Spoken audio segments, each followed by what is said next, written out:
here even had to all these Democrats again that he's not in charge. While he responds to the press telling them they keep saying Republicans are in charge of the government, but newsflash, we aren't. By so many hardworking people around this country is very real, and it gets worse with each passing day. Here's some of the stats. Last week, 1.4 million federal workers missed a full paycheck. Now, you know, many of them are furloughed, and many more are deemed essential workers, those who are essential, for example, to keep the country safe. TSA agents we've discussed, and air traffic controllers and border patrol, and of course our troops. But so many of them now are going without pay. The families of military service members and the air traffic controllers and so many of these others are now at very real risk of missing the paycheck at the end of this month. The Trump administration has done everything possible to bend over backwards to try to find sources of funding within the federal government to be able to cover the bases, but it is getting more and more challenging with each day. Now, every Republican in Congress wants to stop this madness desperately. And we have voted many times, over a dozen times, collectively 13 times, to reopen the government, to keep it open and reopen it once the Democrats closed it. But here's the very simple and important fact that no one should forget. We have no ability. Republicans do not have the ability to do this on our own. It's a simple math problem. We need Democrats to help. You need 60 votes in the Senate. We only have 53 Republicans. The Democrats are the ones voting repeatedly to shut down the government. But they're not opening it back up. They spent most of their time trying to distract the American people from the very simple truth. So I brought you a little visual aid here to just remind everybody what the simple facts are. 4 simple facts here. The Democrats are required to open the government. They keep saying Republicans are in charge of government. We aren't, not in the Senate. 60 votes control the Senate, not a bare majority. And so point number 1, Democrat votes are required to open the government. Point number 2, they refuse to do it. They have now voted 12 times to keep the government closed. And they'll have another chance today or tomorrow, maybe multiple times this week, and then we'll see what they do. Now, the third point is... Now, granted, this left-leaning X account spins this as MJ just complaining and goes on to misrepresent the truth about how they control the House, Senate, and White House, and they could end the shutdown today. But I don't know how else to say it. If Republicans controlled all 60 votes in the Senate, you can bet your sweet ass that the shutdown would have never even had a chance of starting, let alone ending today. So I'm not quite sure where this miscommunication and disconnect from the truth is still, or why it's still popping up in my feed, because it's pretty basic. But this is what Democrats do. They lie like hell all the time with straight, bald faces because they're corrupt. And they don't want anyone to know the secrets that they're trying to keep swept under their rugs or wigs. Lived through his presidency. They've also seen former President Trump. They've lived through his presidency. They've heard these arguments about democracy, about the fate of the election, and yet Trump is... But folks, we're really here to talk about Jasmine Crockett, address the claims, false statements, and hypocrisy of her latest cringe-worthy interview on CNN, but also to talk facts and numbers. For instance, just how low her IQ is, possibly, as well as how she has made some massive mistakes in answering questions that CNN refused to air, but not just that. Also, questions Caitlin Collins chose not to ask, for obvious reasons. But too bad for Jasmine Crockett. We have receipts, and this may very well be the end of her career as a politician as we know it. Yeah, sure. President Trump can't fire her. We all know that. But also not limited to ethics violations, I'm sure she could end up being censured, impeached, and or whatever terms and processes are required for her to be removed from Congress. This time, officially and for good. So picture this, folks. The stage is set for righteous fury, or so they thought. But instead of landing haymakers, the soon-to-be former Representative Jasmine Crockett the Democrat out of Texas. She winds up veering off into a minefield of unhinged rants, conspiracy-laced fever dreams, and personal pot shots that scream low IQ louder than President Trump's own viral challenge, daring her and AOC to a cognitive showdown. And, AOC, look, I think she's very nice, but she's very low IQ. And we really don't need low IQ. Between her and Crockett, we're going to give them both an IQ test to see who comes out best. I think the Democrats have gone totally crazy. And you don't know what they're going to do because they don't care about the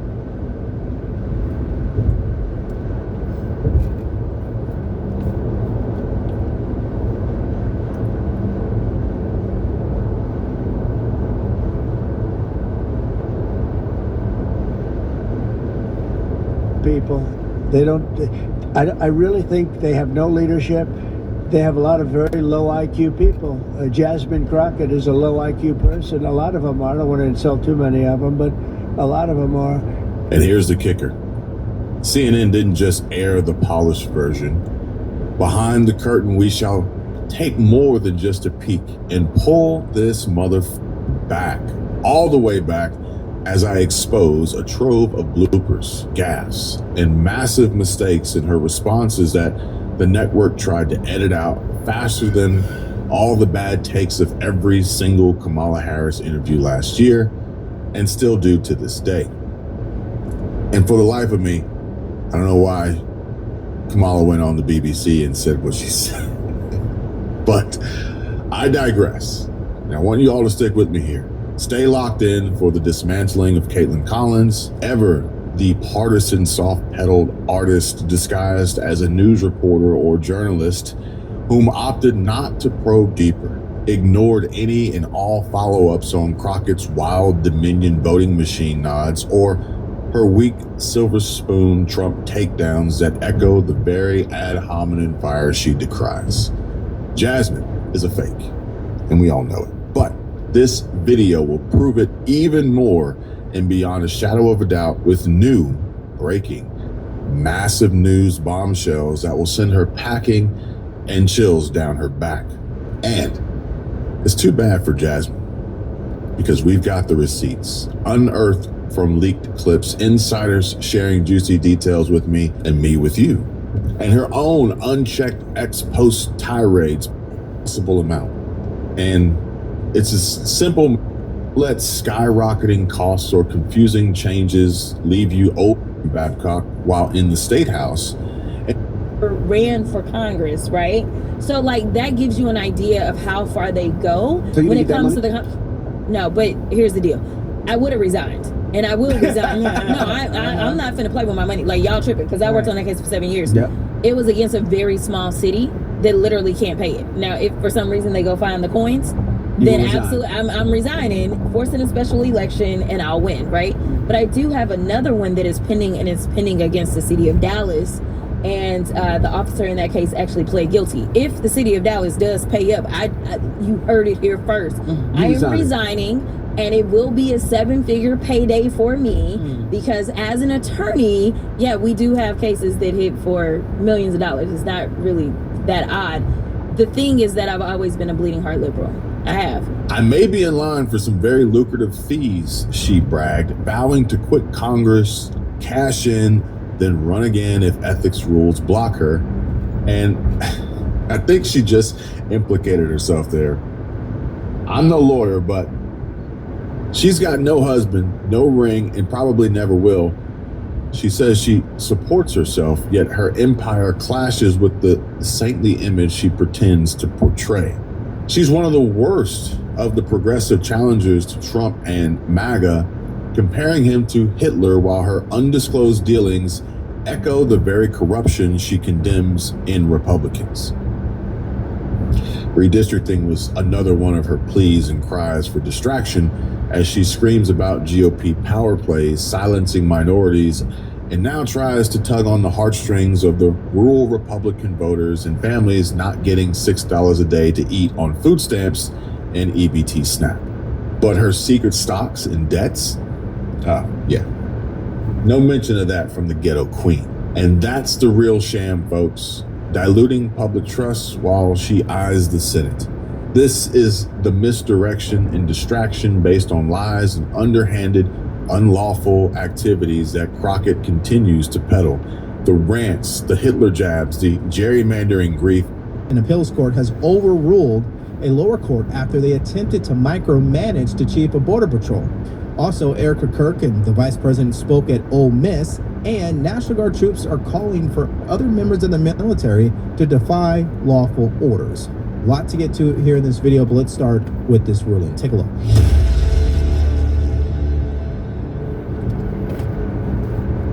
Breaking news in our Law and Justice lead, a federal appeals court just temporarily blocked a court order requiring the top Border Patrol official in Chicago to check in daily with a judge. Let's bring in CNN's Priscilla Alvarez. Priscilla, so this story is wild. A lower court judge initially ordered daily check-ins after aggressive crowd control tactics were being used, despite being told to cut it out. What is the appeals court saying here? So the appeals court is saying that for now, so essentially today for sure, Gregory Bovino, who has been the top Border Patrol official in charge of the crackdown in Chicago, does not need to appear for his daily check-in. Now, the federal appeals court allowed for more briefings on this, so we'll see if this will hold again tomorrow, but the expectation was that within the next few hours, we were going to see Bovino take the stand again to provide a rundown of the day. Now, the reason that this happened is because only hours ago, the Justice Department asked the federal appeals court to weigh in, essentially saying that this was an extraordinary move by the federal judge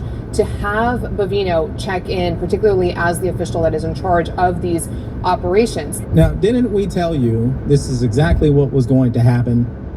Literally after this ruling came down, requiring him to show up to court every single day until November 4th, we knew this was a overstep by the judicial system, and that's why the appeals court had to step in. Makes total sense. This is the photo of that judge, by the way, who was not born in the United States of America. So it begs the question, if you have not been born in the United States of America, do you have any business serving in Congress? And do you have any business serving on the bench? I think it's a nice debate to have, given what we continue to see from these judges. Now, let's hear a little bit more on that. Now, what came through, Jake, in the hearing yesterday, and particularly with this order from the judge initially, is that they have a microscope on Bovino and the Border Patrol officials, because ultimately these confrontations are getting very aggressive with protesters on both sides. Protesters have also been throwing objects at federal agents, and she has a TRO in place that says you cannot use tear gas or other tactics, correct, unless there's an imminent threat. And so that has been at the crux of this. And while she said she doesn't want to micromanage a situation, she did ask for this daily check-in. We'll see what happens tomorrow and onward. And she did make clear that she is keeping tabs on them and what is happening on the streets, because ultimately the point of this was for Bovino to give a rundown of what is happening every day. So needless to say, this is a major legal setback for Democrats, especially the judge who presides over that area. They think they can micromanage ICE agents, particularly the chief of Border Patrol. They think they're going to micromanage the Trump administration's ability to carry out this mandate that 77 million people voted for, which is the mass deportation of illegal aliens. Some of these people may be innocent. They may be looking to get work. They may be attempting to pay taxes. And some of these people are raping, murdering, and killing American citizens. It doesn't matter which spectrum you're on. If you cross the border illegally, you're subject to deportation. So it's interesting how far this judge attempted to go, and appeals court had to reel her back in. Now, I want you guys to pay attention to this next clip from MSDNC, because they're twisting themselves into a pretzel after this ruling. Take a look. Two things. One, in the first instance, Judge Ellis telling Mr. Bovino, bring your behind here every day, 7 o'clock, and tell me how you're violating the rights of the citizens of this country, or not. And then two, the Seventh Circuit this evening coming back and saying, no, you don't have to do that, but we're not going to tell you why. So what Judge Ellis did is quite extraordinary. I'm not aware of any sort of daily check-in ever required of a law enforcement officer before, but we need to examine it in the context of very extraordinary times. It is not usually the case throughout American history that you have mass groupings of various federal law enforcement agencies working together, scaring communities, deploying chemical agents. Now let's stop right there. Let me go through it with you guys here. Let's use their same language and describe what happened to Donald J. Trump at the time, okay? And his wife and his son. Masked agents who had assault weapons and AR-15s arrived in the middle of the night, busted into his Mar-a-Lago property, raided his drawer, raided his room, went through his wife's panty drawer seeking to find classified documents, in some case manipulated evidence, falsified evidence, planted evidence in order to entrap the former president of the United States. You see how we can play that same game? If we replace certain words to make it sound very dramatic, it can shift your perspective really quickly. The problem is we need to judge things based on the merits. Did Greg Bovino deploy tear gas because he was threatened or because they were fear for their lives when they're being surrounded by 75 rioters? The answer is yes. So in that context, it makes sense that he would deploy tear gas. And then to tell him that he can't do it when he's in fear of his life is ridiculous. So Bovino has emerged as something of a lightning rod among progressives and Democrats. What does the Department of Homeland Security think of him? So first of all, Bovino has been around for a very long time in the Border Patrol. He is very well liked at the leadership in the Department of Homeland Security and the White House, according to my sources. They like what they're seeing from him. And what they're seeing from him is these heavy-handed tactics in aggressively arresting immigrants, and also these roving patrols, going to the Home Depot, arresting people there, going to the car wash. Now, I've talked to Bovino, and he says, look, we're doing the job. We're going after the public safety threats. But it does go a step beyond what we have seen with, for example, immigration and customs enforcement. And therein lies the tension. So much tension that now there is a shakeup planned at ICE, where they're also considering installing Border Patrol officials in leadership roles there. Now, these are two completely separate agencies, even if they're both in the immigration space. So this has been a big point of consternation among all of my sources. Because I think it's very important for me to at least bring this up. The Medicare annual enrollment period is now here. And you know what that means? There's plenty of seniors out there. Those were the action points of how to have courage. Because you can ask me, well, how do I become courageous? Ask yourself those three questions every single day. And I promise you, you will get courage. So a couple of things. Sometimes I'm standing there and my wife reminds me of this as well, that it just feels weird that Charlie Kirk is not here anymore, right? Again, it doesn't matter how you feel about him. His impact, his influence was unmatched, and you have to respect that. You just have to. His work ethic, unmatched. You just have to respect it. Obviously, if you are a person who's in charge of their mental faculties, of course. Secondly, I'm a firm believer in those three questions, because honestly, what are you doing with your life every day?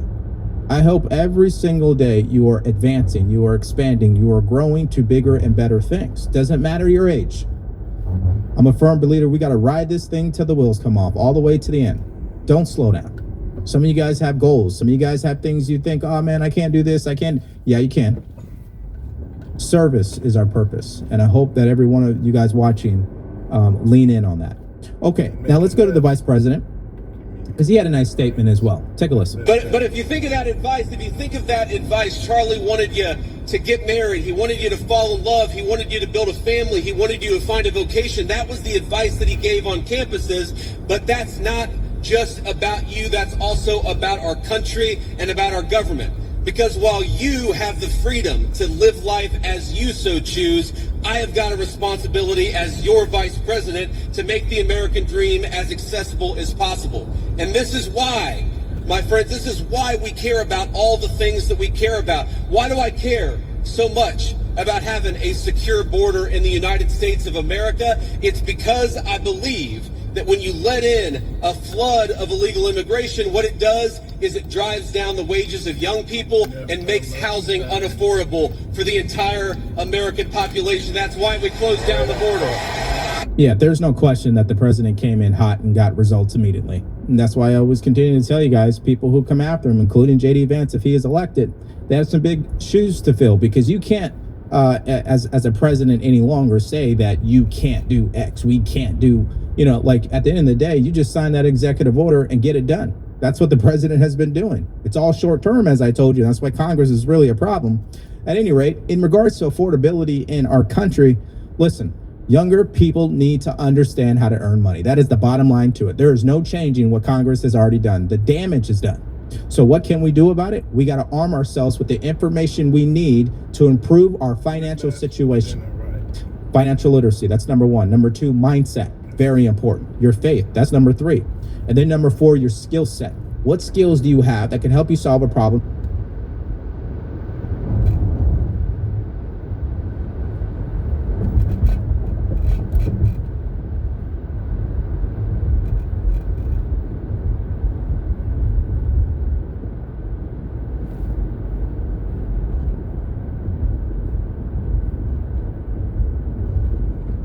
And get paid. That's what we should be teaching our young adults. That is my hope. Okay, let's go to this point that he made in regards to affordability. Take a listen. I care about you being able to afford a home, which is why we fought so hard to fix the broken policies of the Biden administration. I want a lot of you, I'm sure there are military veterans in this room right now. I'm sure there are a lot of people who will join the military in the future, and we're proud of you. But part of America First is ensuring that we never ask you to go and do the American people's business unless it is in the interest of the United States of America. And that's how we honor the sacrifice of our troops. And that's why, my friends, that's why we care so much about free speech. As Charlie lived and died for the basic principle that we ought to be able to talk about our differences, we ought to be able to debate them, and we ought to have faith that the best way to make sure that the best idea wins is to actually just have a discussion. And that is what this event is all about. That is what Turning Points USA is all about. And I'm so proud. And most of all, I'm so grateful to each and every person, whether you're a Republican or a Democrat, for coming out and honoring one of the most important parts of Charlie's legacy, because we're going to have a discussion tonight, and that's what Charlie would want us to do. Yeah, see, this is what makes J.D. Vance poised to become the next president of the United States, because he's very skillful in his communication and how he articulates, and, you know, he's young. He is the future. He's a millennial, okay? So at the end of the day, it's good that she invited him out, and if he wants to be a successful president, in my opinion, that is his base that he's talking to right now. I wouldn't say that his base is people who support Trump. I would say his base are young Gen Z that are super conservative. That's who he really needs to start speaking to. Nobody's going to replace President Trump. There's no question about that. But if he wants a good chance, if he's going to become the next president, he's got to hold on to Gen Z. And I think it was smart for him to come out tonight and actually speak there. Okay, now let's go to this particular question, which I thought was really good. And it's in regards to Israel. Like I told you, Gen Z conservatives, men in particular, are concerned about that. Take a listen. Hello, I have a question about Israel and Trump's policy towards it. Do you think it's a conflict of interest for Miriam Adelson, an Israeli donor, to give millions of dollars to his campaign and then Trump have pro-Israeli policies? Well, if you're asking, do I think the President of the United States has a conflict of interest? No, I do not, because I know how the President of the United States makes his decisions and I see it behind the scenes. Now, as the President himself has said, Miriam Adelson, who, by the way, I know and I have a very good relationship with her, she is very clear about the fact. She doesn't hide the fact that she really loves Israel, and that is part of what motivates her political giving. That is a reality. At the same time, the President of the United States is America first through and through. And let me give you just a couple of examples of this. Number one, we have heard from some pro-Israel voices, some people who really love the state of Israel, that they don't want us to have a relationship with certain Middle Eastern countries. Well, the president, his attitude is we need to build relationships with any country where we have shared interests, and he's going to do it if it's in the interest of the American people, and he's done exactly that. Yeah, see, my stance about this whole Israel thing, if you guys saw my interview with Meyer Gaines, then you probably already know where I'm going, which is the real problem is not Israel, folks. The real problem is that the Supreme Court ruled some time ago that corporations can donate money to politicians. That is the root cause to our political system and why it's failed the American people. Now, if we want to see it changed, then we're going to have to go back to the Supreme Court and get a different ruling. But the question is, will people in Congress do that? You see, that's my question at the end of the day. No matter which side you're on, where are we going with all this? What is the result we're pushing for here? And how realistic is it to get that result? And if that result isn't going to happen tomorrow night, what are we focusing on that's more important today? I don't know, like America First principles. What's happening back here in our country is much more important than what's happening in the Middle East. That's just where I stand on it.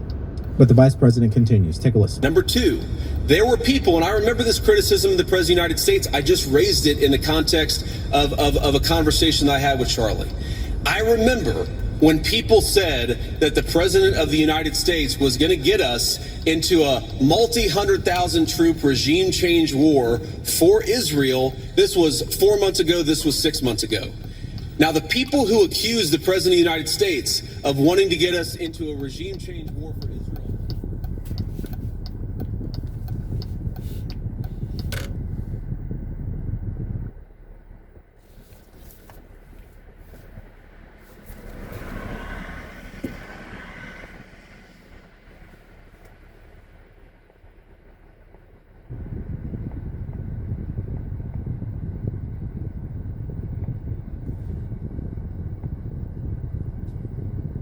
Please wait for...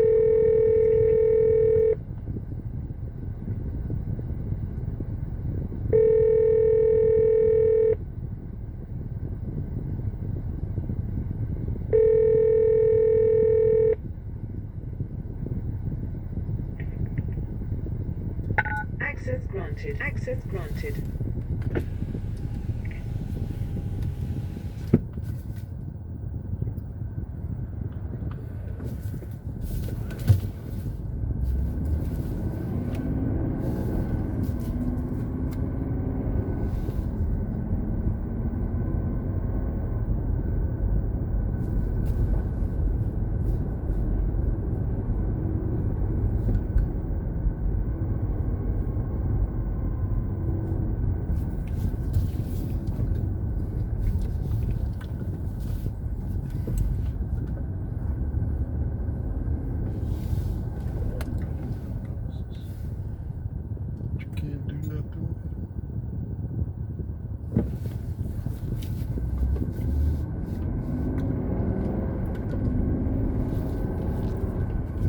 sale.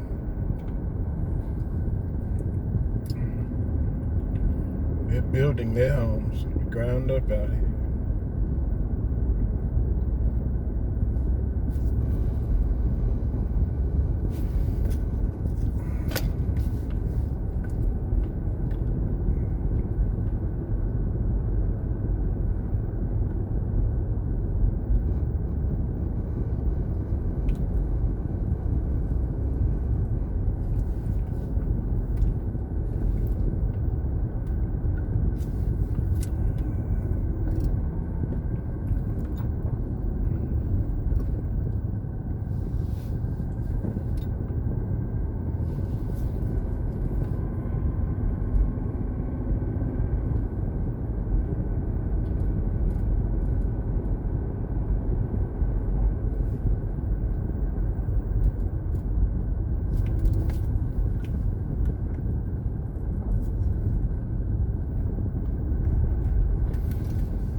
Good. Nice and cold.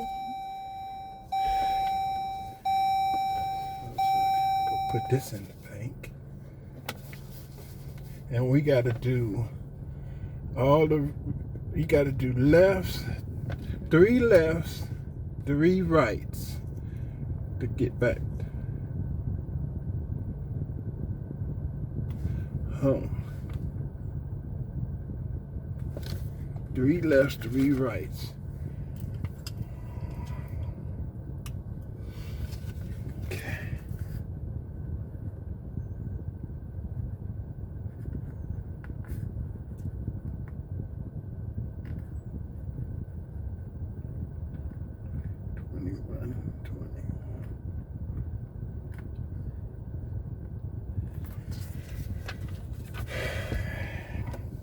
And they like it when you show up on time. They love that shit. All right. Go to the bank. Put this moolah in. We going, that's going to be 3 lefts, 3 rights. What's going on? 3 lefts, 3 rights.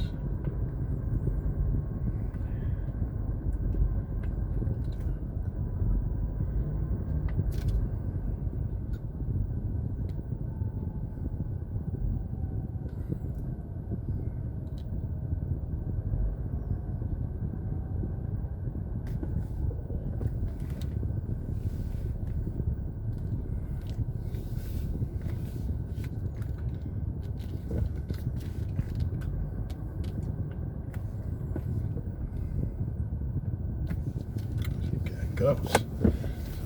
Make a left here.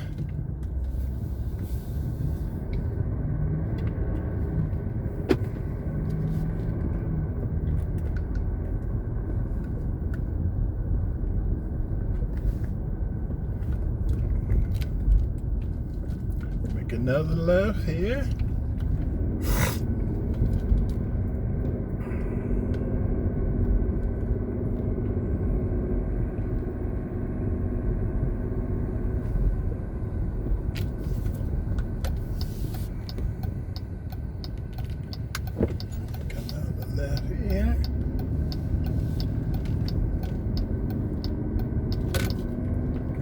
Beautiful 3-car garage, massive home.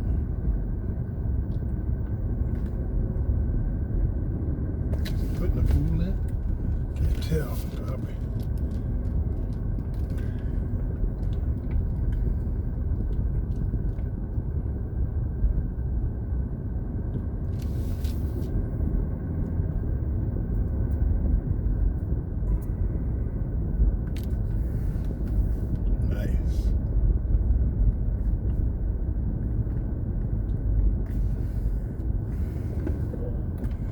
Okay, so yeah. The pumpkin heads over there. I need to get some signal service out this motherfucker. And we go back to the right, and then it's gonna be 3 lefts, 3 rights.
That beam trips it back red.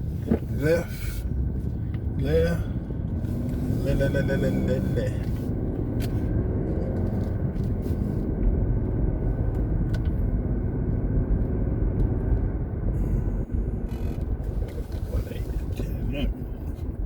Oh, look at that motherfucker.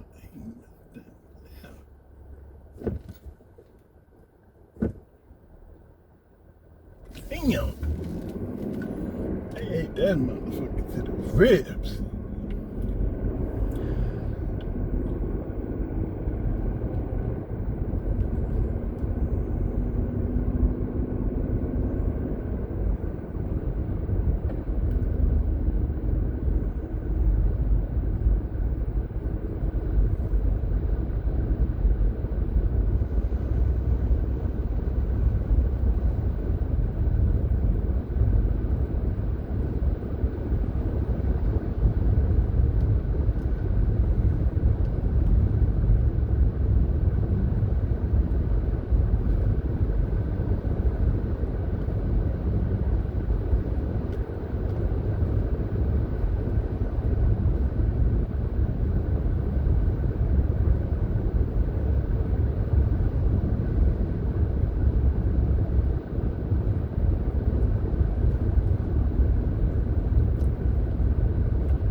Bunch of stops,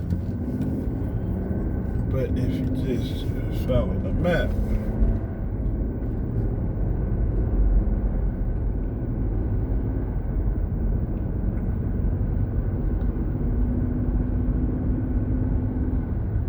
it's about the same thing. See, you would turn here and go back. Let's go.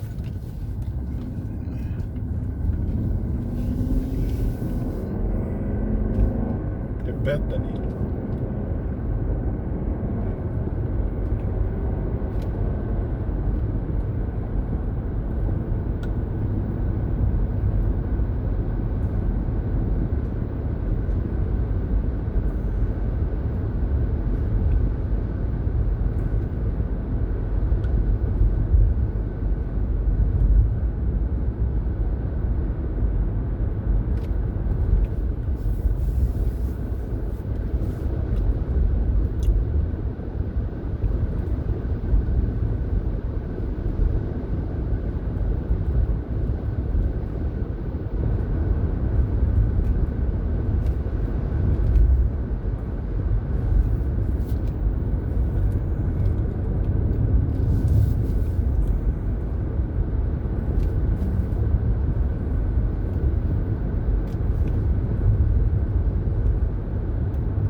bullshit.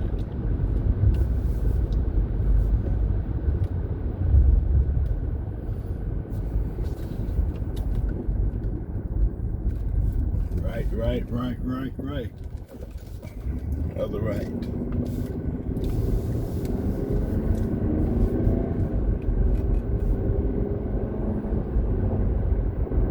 They don't got to pick that motherfucker apart.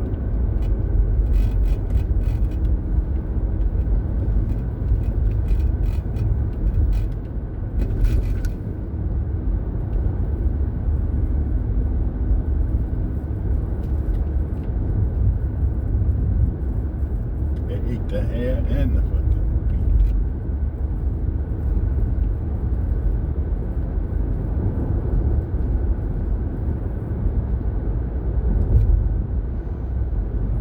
Damn.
Anticipated face-to-face meeting with Xi Jinping.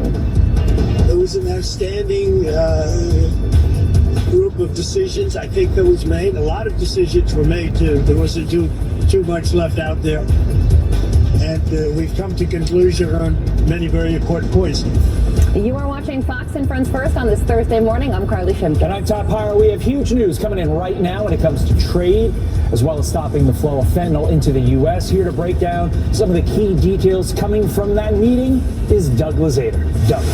Hey, good morning. The president said that on a scale of 0 to 10, this meeting was a 12. He boarded Air Force One overnight for the long trip home from South Korea, telling reporters along the way that the meeting with Chinese President Xi Jinping was a roaring success. I thought it was an amazing meeting. He's a great leader of a very powerful, very strong country in China. We're in agreement on so many elements. I'll be going to China in April, and he'll be coming here sometime after that, whether it's at Florida, Palm Beach, or Washington, D.C. Okay, the niceties aside, both sides really lowered the temperature, with China agreeing to buy U.S. soybeans and allow the export of rare earth elements. And while Trump said the thorny issue of Taiwan did not come up, the two sides did agree to work together on Ukraine, he said.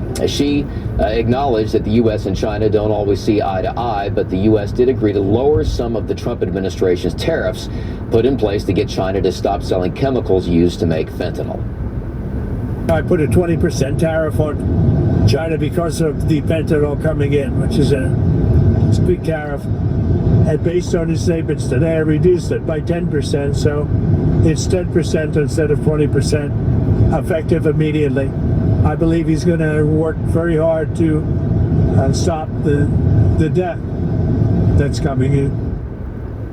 And just before the meeting, the president announced that he was reluctantly resuming nuclear tests in response to what other nuclear powers are doing. That had to do with others. They seem to all be nuclear testing. We have more nuclear weapons than anybody. We don't do testing. You know, we've halted it many years ago.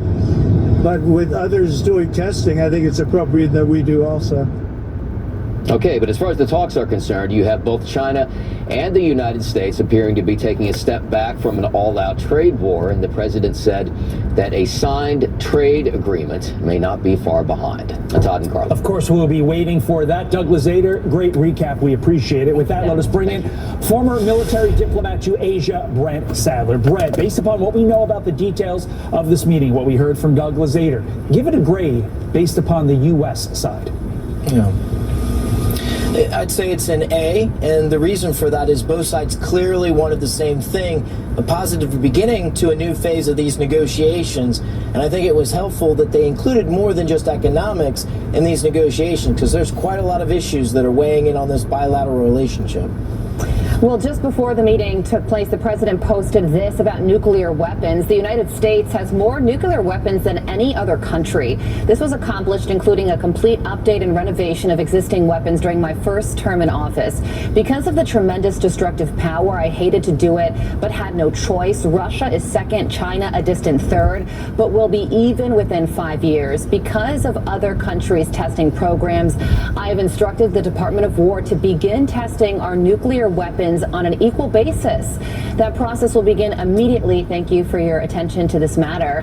The president, like I said, posted that just before this meeting with Xi Jinping started, which is no doubt strategic. No, absolutely. Very strategic. And it was the only question that you heard asked on camera before the press was ushered out of the meeting. The United States, since 2010 under President Obama, has taken far too long a delay in recuperating its nuclear enterprise. We can't even manufacture the warheads that we were producing during the Cold War, and it's going to take a lot of money and a lot of time to revive that. And this testing that President Trump mentioned is long overdue, but it's also a strategic signal. And I think it's important to note that he listed both Russia and China as to why the United States is having to revive its nuclear arsenal. Of course, rare earths were a priority in these discussions. Here's the president on rare earths. Listen. Well, the rare earth has been settled, and that's for the world. I mean, worldwide. This was a worldwide situation, not just a U.S. situation. So we continue to produce the rare earths and buy the rare earths and everything else, when you see from other countries. But China is, that whole situation, that roadblock is gone now. There's no roadblock at all on rare earth. That will hopefully disappear from our vocabulary for a little while. Okay, Brent, so you heard the president right there saying the roadblock is gone. Are you, though, confident, being an expert in Asia as you are, that China will no longer use rare earth minerals as a cudgel over us? I think it's important to note that there's a 1-year window in a lot of these tariff and sanction reliefs. So it's very much a trust but verify, and we'll see how things go in the near future. But I think the world, certainly allies like Japan, have felt the sting of China's use of rare earths as a political tool, and I think the Chinese will use it again, and maybe even some other corner of the market that they control, perhaps even in shipbuilding or shipping in the future. But what is also very true is many countries now are investing in the very critical refining of these rare earths. So the market is diversifying and I think de-risking an over-reliance on China refining of these rare earths. And that's a good thing for all of our partners and allies. Yeah, Brent, 7 years ago in Argentina, President Trump had a similar conversation with Xi Jinping when it comes to fentanyl, asked Xi Jinping to stop the flow of the fentanyl precursors into our country, and Xi agreed, and then did nothing to change China's behavior despite that agreement. So while there appears to have been a lowering of temperatures between our two countries as a result of this face-to-face, do you think anything in the long run will really change as a result of this meeting? The only way that things will change in a meaningful and sustained way is on the issue of rare earths in particular, is if other countries and the United States develop their own ability to refine what they need in the rare earths. The material itself is not hard to get, but the refining is actually pretty caustic and produces a lot of pollution. We have to find a way to do more of that ourselves. A lot of countries are doing that. That's a good thing to de-risk this. We can't be over-reliant on China, who may be in friendly relations or tending in that back to friendly relations. They are not a friend or a partner overall. Well, it was an hour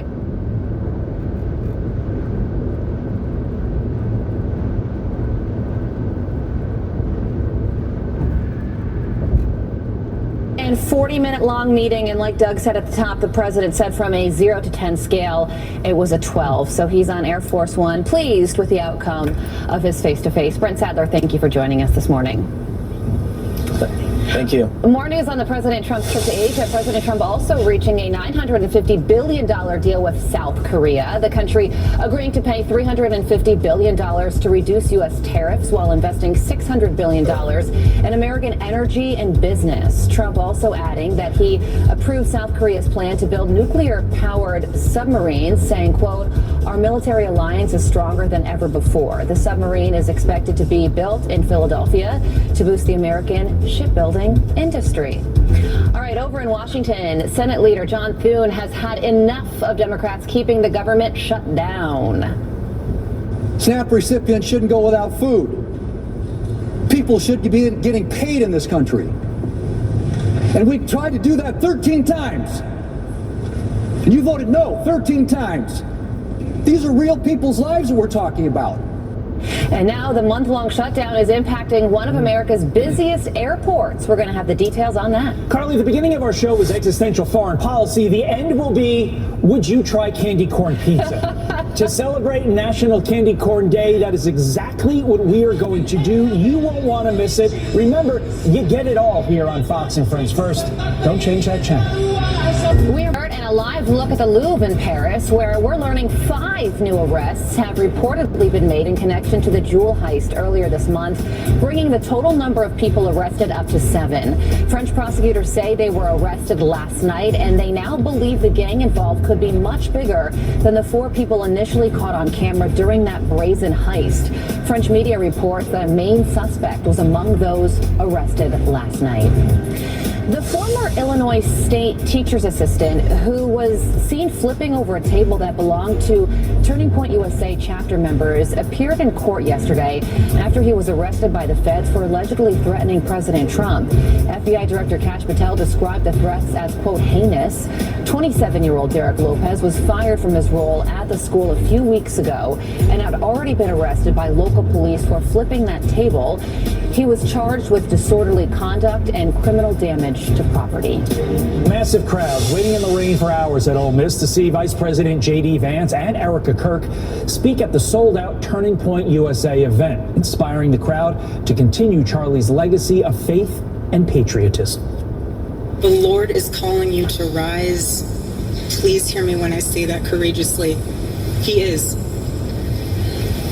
Do not be afraid. It is so easy to be afraid, but we are commanded to not be afraid. And when you take that stand, it will encourage and inspire someone else to do the same. If you disagree with something, then get involved in the movement to save this country. If you think that we could be doing more, then pick up the phone and get involved in the effort to change our minds and change the future of the United States of America in the process. My friends, the rebels of Ole Miss, despair is a sin. Do not give in to despair. Let's keep fighting to save the United States of America. Joining me now is someone who helped organize that event. He's a professor at the Department of Philosophy. World next. Federal agents arresting an anti-ICE protester in a pre-dawn raid in L.A. The man's accused of throwing a rock in an ICE agent's car and smashing a window after leaving a marijuana farm raid over the summer. 9 other suspects were also nabbed for attacking law enforcement. Meantime, in Illinois, a Democratic congressional candidate was among 6 people indicted after being accused of blocking a federal agent's vehicle during an anti-ICE protest there. That happened last month, being charged with conspiracy to impede a federal officer. Take a look at this. The U.S. carrying out another military strike on an alleged drug boat in the Eastern Pacific. Secretary of War Pete Hegseth confirming the vessel was known to be involved in smuggling. Quote, the Western Hemisphere is no longer a safe haven for narco-terrorists bringing drugs to our shores to poison Americans. The Department of War will continue to hunt them down and eliminate them wherever they operate. 4 alleged male narco-terrorists were killed. This is the 14th strike on suspected drug boats since September. Israeli Prime Minister Benjamin Netanyahu vowing Hamas will be disarmed and the ceasefire deal will hold despite an IDF soldier being killed by the terror group and Israeli strikes targeting Gaza. All of this while grieving families are still waiting for Hamas to return the bodies of 13 hostages. Ronan and Orna Nutra are among them, still waiting for their son Omer's body to be returned to them. And they join me now. And we should mention that your son is an American citizen. Opening ceremonies. He thinks they do. You can find out when coverage begins 7 o'clock Eastern tomorrow night on Fox. Literally. The Federal Reserve announcing it will be cutting interest rates to its lowest levels in 3 years. The move follows a similar size cut last month, which was the first reduction of the year. Despite this being a second straight cut, Chair Jerome Powell still rattled markets when he threw doubt on whether another reduction is coming later this year, saying, quote, a further reduction in the policy rate of a December meeting is not a foregone conclusion. The markets were up and then they rattled. Yep. The government shutdown now entering day 30, and Senate Majority Leader John Thune is calling out Democrats for continuing to vote against the funding measure as everyday Americans begin to feel these effects. The senator from New Mexico is absolutely right. SNAP recipients shouldn't go without food. People should be getting paid in this country. And we've tried to do that 13 times. You voted no 13 times. 13 times. This isn't a political game. These are real people's lives that we're talking about.